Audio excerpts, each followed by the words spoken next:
বিমান দুর্ঘটনায় মহারাষ্ট্রের মুখ্যমন্ত্রী ও এনসিপি নেতা আজিজ পাওয়ারের মৃত্যুকে ঘিরে দেশজুড়ে শোকের আবহাওয়া তৈরি হয়েছে।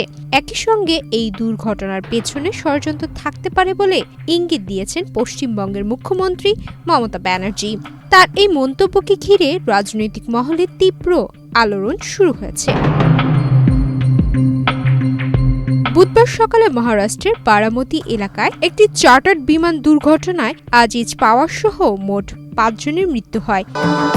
ভবিষ্যৎ হোক নিরাপদ, বিনিয়োগ হোক বিশ্বস্ত, আর আমার পছন্দ সল্ট বে।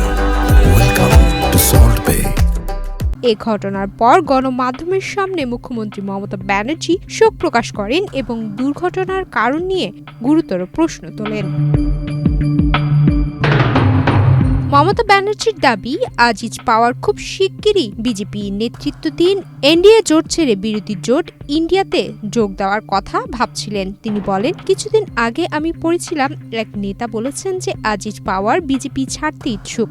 এই মন্তব্যের পরেই ষড়যন্ত্রের সম্ভাবনা নিয়ে জল্পনা শুরু হয়। বিমান দুর্ঘটনার তীব্র সমালোচনা করে মুখ্যমন্ত্রী বলেন, আমি হতবাক। দেশের জনগণের কোনো নিরাপত্তা নেই। বিরোধী নেতাদের ভবিষ্যৎ কি তা আমি জানি না। যদিও তিনি শাসক দলের সঙ্গে ছিলেন, তার বক্তব্যে স্পষ্ট উদ্বেগ ধরা পড়ে।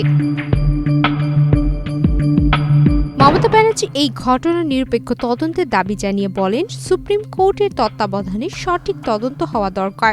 শীর্ষ আদালত ছাড়া অন্য কোনো সংস্থার উপর আমাদের ভরসা নেই, কারণ সেগুলো বিক্রি হয়ে গেছে। তিনি আরও বলেন, আজিজ পাওয়ারের মৃত্যু গোটা দেশের জন্যই বড় ক্ষতি।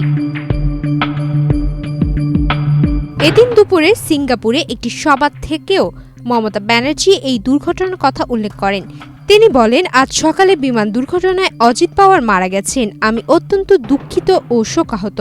আমি তার পরিবারের প্রতি গভীর সমবেদনা জানাচ্ছি।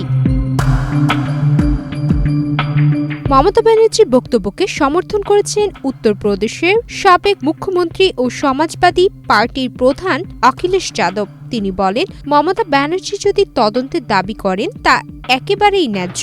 অজিত পাওয়ার একজন হাই প্রোফাইল নেতা ছিলেন। অতীতেও এই ধরনের দুর্ঘটনায় বহু ভিআইপি প্রাণ হারিয়েছেন। বারবার এমন ঘটনা কেন ঘটছে তা জানা জরুরি।